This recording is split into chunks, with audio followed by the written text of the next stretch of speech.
Good morning, everybody. Thank you so much for joining us today. It's truly a pleasure to be bringing you another series of SAFMed education webinars, the first one for the year, in fact. And can you believe it's almost May? Goodness me, I'm sure you're all feeling the same way. So let's kick off. What are we chatting about today? So this webinar series is going to be about managing surgical instruments. And today we're going to focus specifically on ophthalmic instruments and devices, or more specifically actually phaco handpieces. This webinar and this webinar series is brought to you by SAFMed.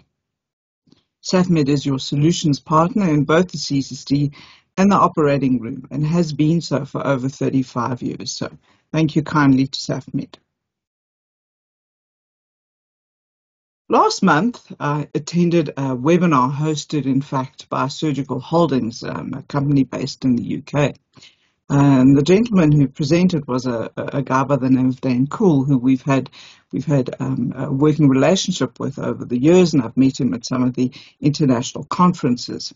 And Dan did a really, really nice presentation on surgical instruments and back to basics. A lot of it, or some of it, part of it was stuff I knew, but he introduced a whole lot of information behind instrumentation and stainless steel and bits that I really had no clue about. So this is how this webinar has come about. It really was quite inspiring. And as a result, I thought there's something here. We need to talk a little bit more about managing our surgical instruments. Let's go into a little bit more in-depth knowledge. So for today, we're going to introduce the topic and then focus, as I said, specifically on ophthalmic instruments and phaco handpieces.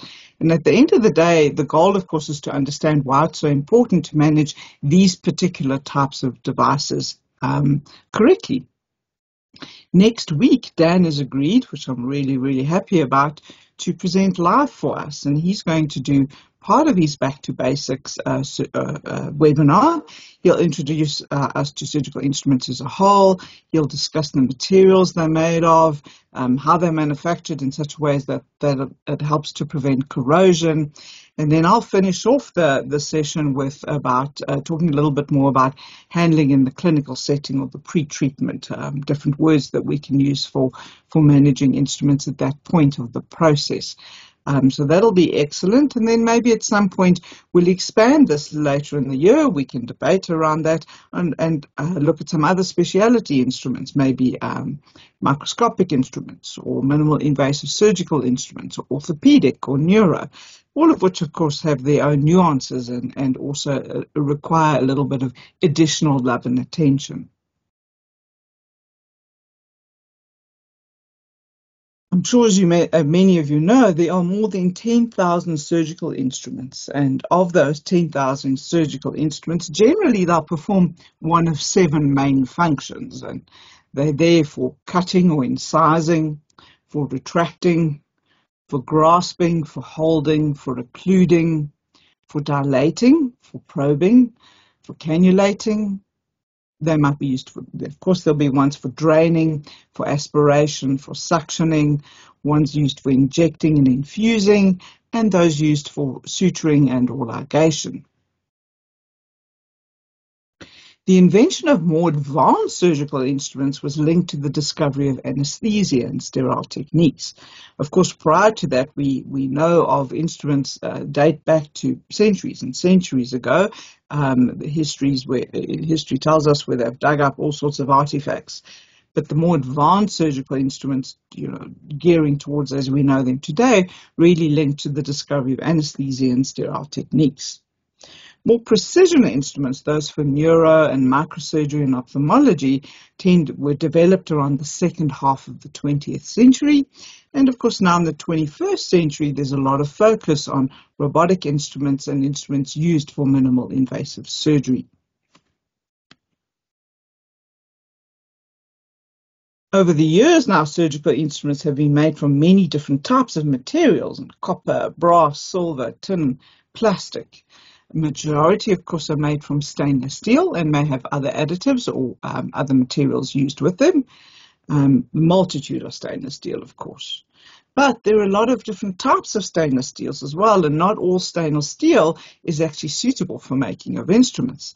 And that's one of the things Dan will teach us more about next week. We'll learn a bit more about the various qualities of stainless steel. He'll also talk about, or he may talk about, using the right types of materials when doing instrument refurbishments or instrument repairs, all very important concepts. So when I was preparing for this webinar, I thought, well, let me go ahead and do a Google search, because that's how one finds information. I thought it would be nice to take a look at a video of how instruments are manufactured. You know, that TV program, How's It Made? I've certainly seen an episode there of a manufacturing of instruments. I thought, let me see what videos I could find.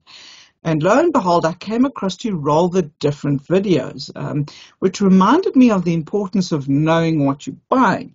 And again, part of what Dan will focus on is around that quality of materials and how we can try identify what's a good piece of equipment and what isn't. If you have a look at our video over here, yes, they certainly were manufacturing surgical instruments. They definitely were surgical instruments that I could watch in that video, but it pretty well looked like a garage or the back end of a really untidy, dirty garage. And then I came across video number 2, where the instruments were being manufactured in what looked like perhaps an ISO-controlled environment. There certainly were quality systems in place. You could see how they were testing the instruments in a really clean environment of manufacture. Very impressed. The Association of British Healthcare Industries have produced a really nice guide, and I'm sure at some point we can share that with you, because it's all about surgical instrument purchasing and care guide, and it's a generic guide when it comes to purchasing, so that you have an idea of what to look for when you're buying a surgical instrument. In this particular guide, they talk about the 5 stages of manufacture, and it refers to machining. So the first part would be machining.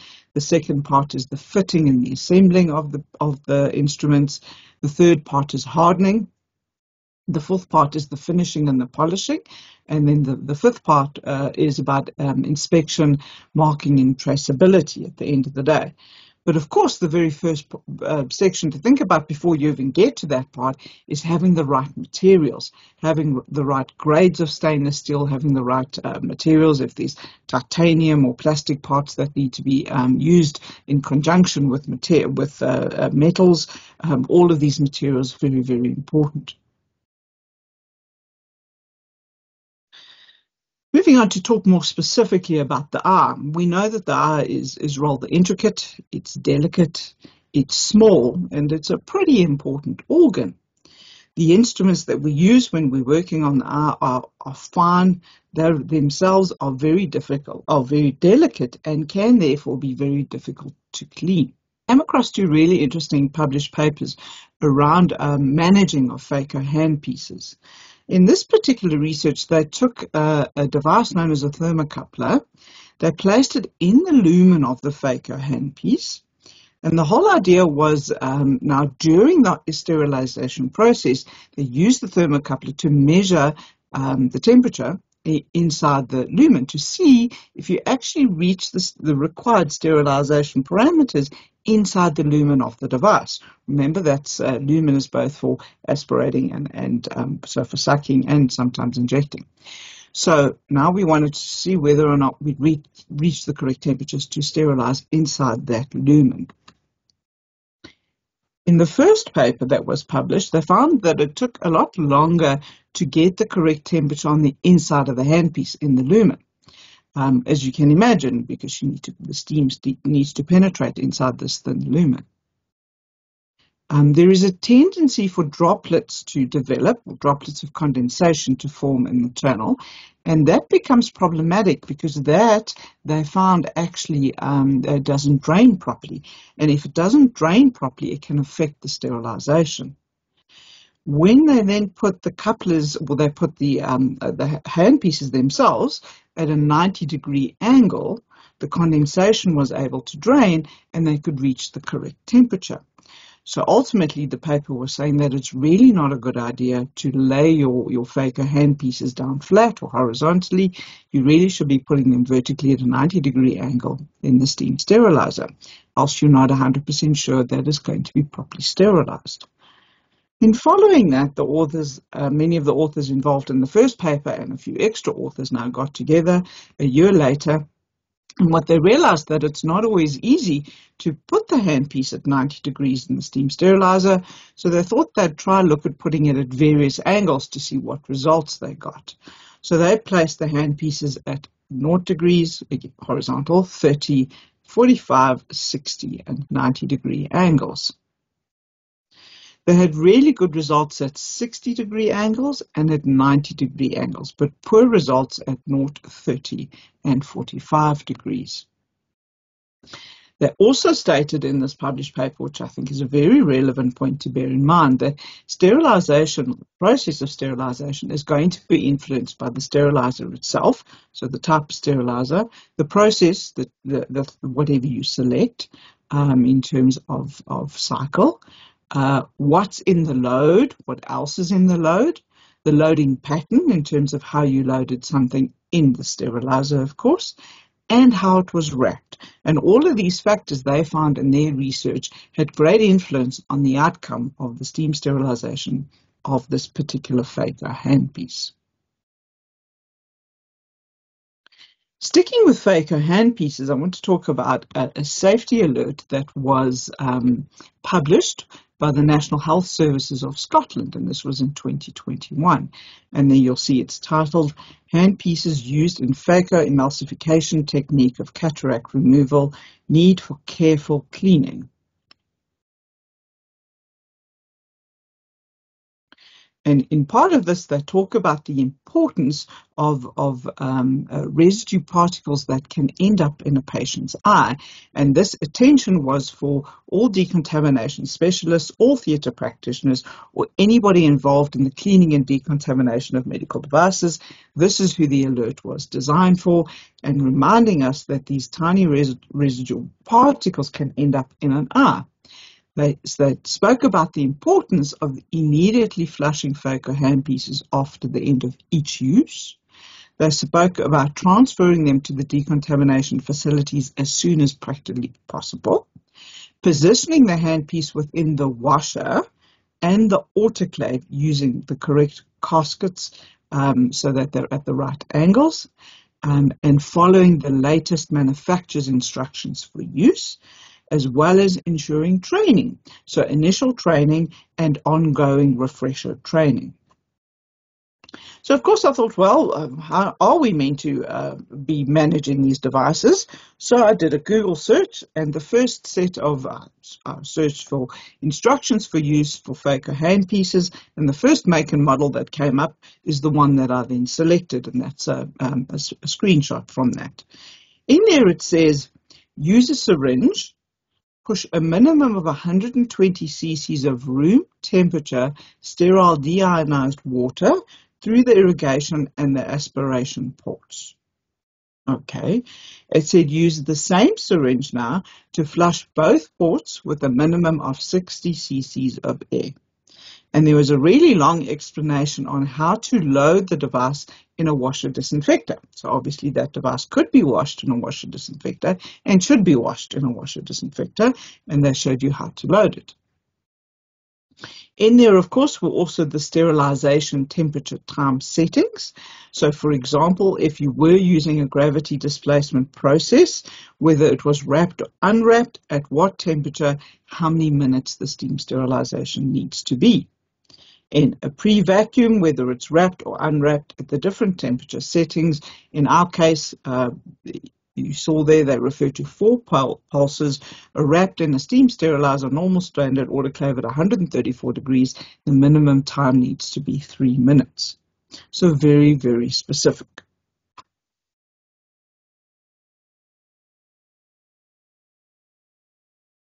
Talking about the subject of TAS. So TAS is toxic anterior segment syndrome.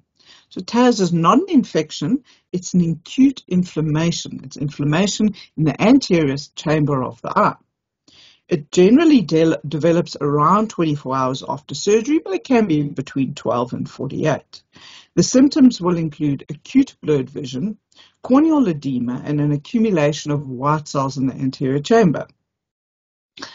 It can cause serious permanent damage to the eye tissue and at the end of the day result in permanent loss of eyesight. TAS is something I'm well aware of because we're very familiar with it in terms of managing ultrasonic cleaners. So the most common findings associated with TAS were related to problems with instrument cleaning and instrument sterilization. It includes incorrect flushing of phaco handpieces, incorrect use of enzymatic detergents, inadequate rinsing of detergents, inadequate rinsing and cleaning of ultrasonic baths themselves. There is a huge debate in the community about using enzymatic detergents to clean eye instruments. There are two schools of thought around that. And certainly if you are using enzymatic detergents, which some people say we should, you really and truly have to use them correctly as per the manufacturer's instructions for use and ensure that you're rinsing correctly.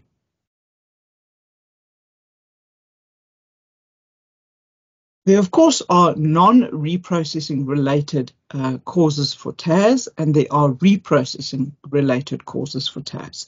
In this really nice self-study series, they talk about non-reprocessing factors, including things like wearing sterile gloves with powder, the incorrect use of perioperative skin antiseptics, adding antibiotics to BSS, and using epinephrine with preservatives. Reprocessing causes, they go on to list the following. We've heard of some of them now already. Inadequately flushing the phaco handpiece, incomplete removal of debris and residues, improper disinfection of your ultrasonic bath or cleaner, failure to change the ultrasonic fluids, inadequate rinsing of instruments, incorrect dilution of cleaning chemistries, use of glutaraldehyde, steam impurities during steam sterilization, reprocessing single-use devices and reusing single-use devices relating to eye surgery, insufficient drying of lumens, and failure to properly maintain instrumentation. And then they also, in this particular self-study series, talk about the lack of education. The lack of education related to use, maintenance, and reprocessing of our related instruments. Very important point. So what's the difference with these eye instruments? I mean, having a look at the images on the right, those of you who work with eye instruments all the time know how tiny and delicate they can be. They are amongst the smallest and most delicate surgical instruments. They're not usually heavily soiled with bioburden, but there can be trace amounts of ophthalmic solutions used in the surgery that can dry and harden, and at the end of the day can be rather difficult to remove. Overzealous manual cleaning can damage the delicate structures and create microscopic scratches or crevices. Then what happens is where those microscopic deformities are, that becomes an ideal hiding place for residual bacteria as well as cleaning chemistries. And we know the eye is sensitive to cleaning chemistries. The other trick about eye surgery, of course, is that it's high volume with a rapid turnover. It's quick surgery, and we often have a lack of inventory. This is the thing that scared the hell out of me and should scare the hell out of all of us, truthfully. So this was published in 2017. It's a personal injury legal case that was filed against a hospital group by 2 patients in South Africa. The article states that both patients underwent eye surgery at the same hospital on the same day. Patient number 1 was a 64-year-old nurse, and she claimed 2.6 million for damage to her sight because of botched eye surgery. The second patient at the same hospital on the same day was claiming 5.5 million for loss of sight in one eye. Both patients alleged that the injury was caused because of non-sterile equipment. The article goes on to mention that the lawyer demanded a full list of the equipment being used during the procedure, as well as the protocols for sterilization. How scary is that? So there is already legal precedent in our country of patients suing as a result of loss of sight or injury to their eyes because of something that we may have done incorrectly. There are a multitude of guidelines that teach us how we should be managing ophthalmic instruments. I came across two. One is from the American Academy of Eye Surgeons, and the other from the Royal College of Ophthalmologists. Of course, that would be from the UK. Just pointing out some aspects from these guidelines. The UK guidelines speak about never reusing single-use devices. And why they say that is because single-use devices generally will be inadequately cleaned because we don't have instructions for use on how to clean it. That the materials of the single-use devices can become damaged or may be brittle, and there's a risk of fragments. And we know that the eye is very sensitive to little fragments. That the materials themselves may absorb chemicals. Again, we know the eye is sensitive to chemicals. And then, of course, there's that legal liability thing on reusing a single-use item, which in South Africa is illegal. They say there should be some form of tracking and tracing system, ideally one that is computerized for all devices, for all eye devices and how they are cleaned. They say that mechanical and automated cleaning is best. And they talk also again about beginning the phaco handpiece cleaning process in the operating room. And they talk about having adequate inventory because of that quick turnaround time. Moving on to some aspects that they included in the American guidelines, they remind us that the eye is sensitive to minute amounts of chemical or microbial contaminants. They talk about the importance of cleaning and thoroughly rinsing and flushing. They talk about the type of water that we're using. Of course, the final rinse water being sterile distilled reverse osmosis or deionized but sterile. They remind us that tap water that can contain heat-stable endotoxins from gram-negative bacteria, which can often be found in municipal water supplies. It may be potable, i.e. safe to drink, but it's not correct for the final rinse for our instruments. They tell us to discard our cleaning syringes after each use. So that syringe you use during that case to rinse the phaco out with, or the lumens, you toss it immediately. Do not reuse it. They remind us of the importance of cleaning our instruments separately from other instruments. I think we know that. If not, please remember that. They say ultrasonic machines should be emptied, cleaned, disinfected, rinsed, and dried at least daily. Generally, of course, we tend to use a separate 10-litre bath for our eye instruments. I hope we're all doing that. They talk about single-use and reusable phaco handpieces, and that if you have the ones that you have reusable tips, whatever it is you are using, you must be following the manufacturer's instructions for use. They're talking about eye instruments that at the end of the list, they should be wrapped, obviously cleaned as normal, wrapped and packed and terminally sterilized and kept wrapped and sterile overnight.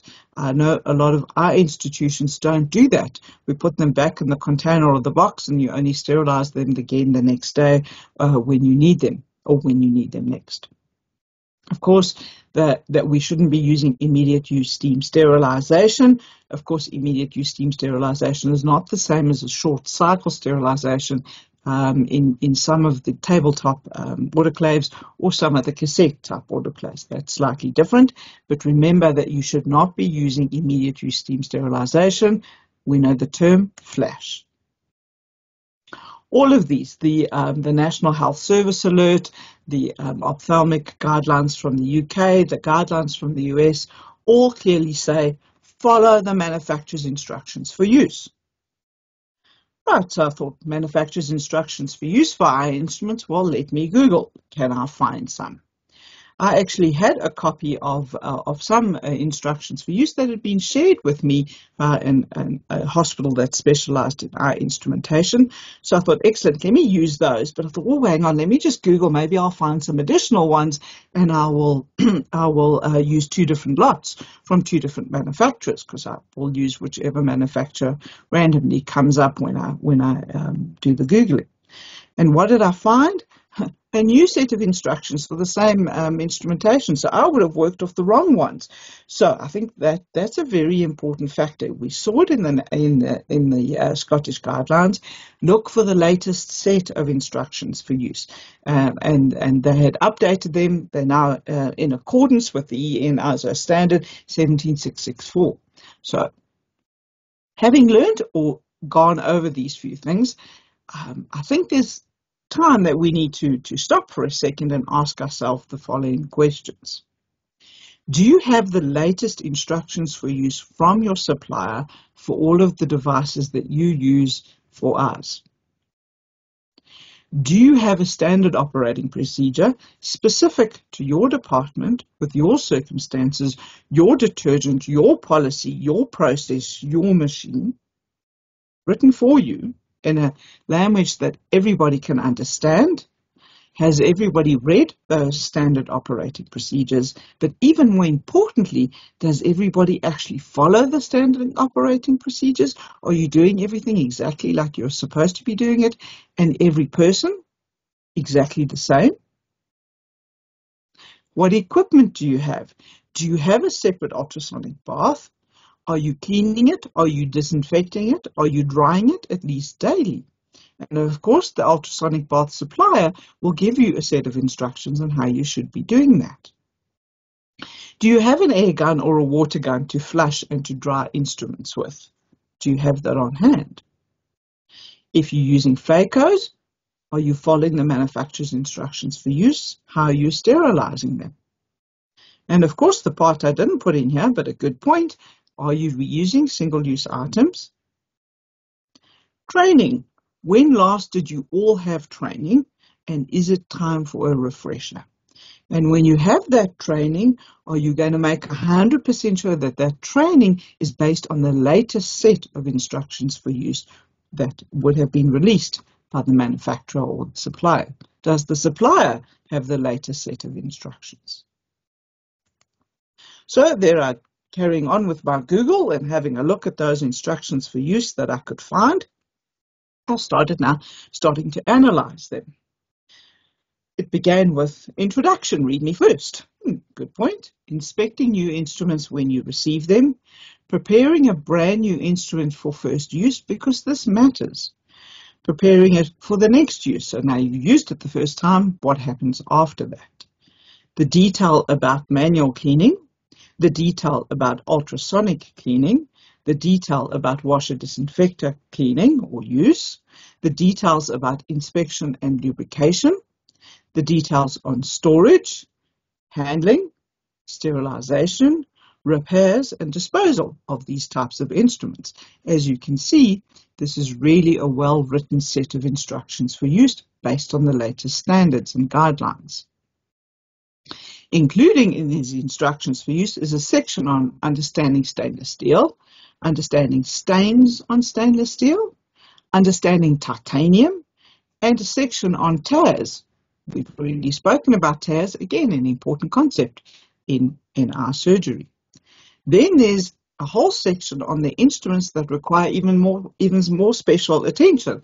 So we've got the general instructions for use, and then we've got the instructions for use for the more specialized stuff, including the diamond knives, the speculums, as you can see over there, punches, the cannulas, the speculums, more detailed, and then section F on cannula flushing and drying guidelines. No big surprise in the beginning over there, as we would expect in any instructions for use. It clearly states that proper cleaning and decontamination are essential for effective sterilization. A sterilization process will not be effective if debris is dried on the instrument or trapped in the crevices and lumens. that the reprocessing of the instruments consists of the following steps: manual cleaning, ultrasonic cleaning, inspection and lubrication, packaging, sterilization, and storage until next use. So I thought I'd dig a little bit deeper into these instructions for use, and I've covered and focused only on the ultrasonic cleaner for today. Because there were so many things in there, there's so much detail, maybe we'll do a whole nother or additional presentation on that. 2 pages of notes here on ultrasonic cleaning. Firstly, the instructions for use recommend that a facility should have 2 ultrasonic cleaners. I've never seen that before in an instruction for use for ours. I've only ever seen, yes, an ultrasonic cleaner, normally a 10-litre bath, and generally you're using a separate one versus the one that you have down in main CCSD because we don't want to cross-contaminate. This is the first time I've read the instructions that say 2 ultrasonic cleaners. The one is for static soaking and ultrasonic cleaning, and the other one is for distilled or demineralized water rinsing. Use ultrasonic dedicated to ours. Mixing non-surgery instruments, non-our surgery instruments, of course, and their types of debris with our instruments can promote TAVs. Ensure that the ultrasonic tank is not contaminated before you use it as you start the day. Visually inspect for debris, dirt, or discoloration on the tank itself. Check each instrument to be cleaned for corroded areas. If you see corroded areas, manually clean the instrument exhibiting corrosion prior to putting it in the ultrasonic cleaner. To prevent impact damage, instruments should not touch each other in the tray. So hopefully you're using a bath that's big enough to prevent that. It goes on to talk about repeated contact between instruments of dissimilar metals may result in creating the friction mechanism necessary to magnetize your instruments. So that's problematic. So that explains why we need to make sure they're not touching each other. Place the instruments on a silicone finger mat in a wire or perforated basket and suspend it in the cleaning solution. Completely submerge all the instruments and make sure that the hinges and or joints are in their open state. A cleaning cycle of 10 minutes should be adequate if an ultrasonic is used regularly. Final rinse using distilled or demineralized water in a clean ultrasonic tank.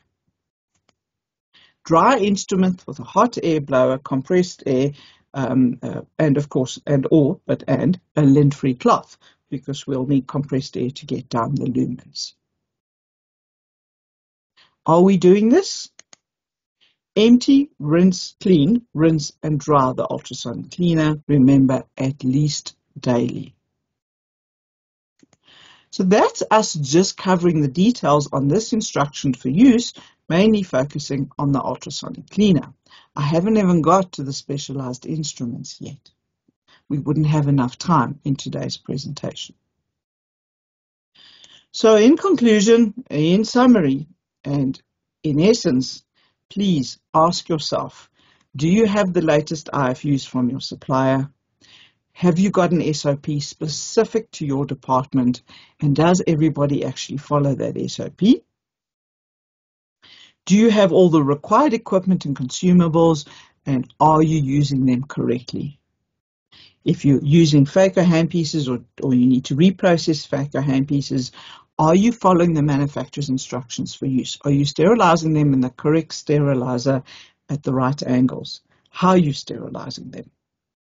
When last did you have training, and is it perhaps time for a refresher for everybody in your department? So hopefully we've achieved the main goal of making sure we understand why it's so important to manage our eye instruments correctly, because they are a little different to the others. Don't forget, next week we'll be joined by our guest presenter, Dan from Surgical Holdings.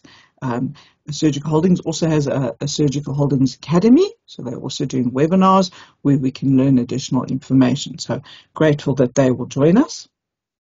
As normal, we will send out a link to a short survey, a few questions, which you will need to complete that test in order to receive a certificate of attendance for today's webinar. So thank you very much for joining us. As you may know, SAFMed Education does have a YouTube channel. We have a multitude of pre-recorded videos loaded over there. There's over 40 videos now with over 9,000 views. If there are any topics you want to learn a little more about that you've perhaps missed on cleaning chemistries or how to maintain sterility, sterile barrier systems, how to clean effectively, please feel free to go have a look at that in our YouTube channel. So thank you very much for joining us today, and hopefully we'll see you all next week, same time, same day, next week Thursday, 11 o'clock. Thank you so much. Cheers.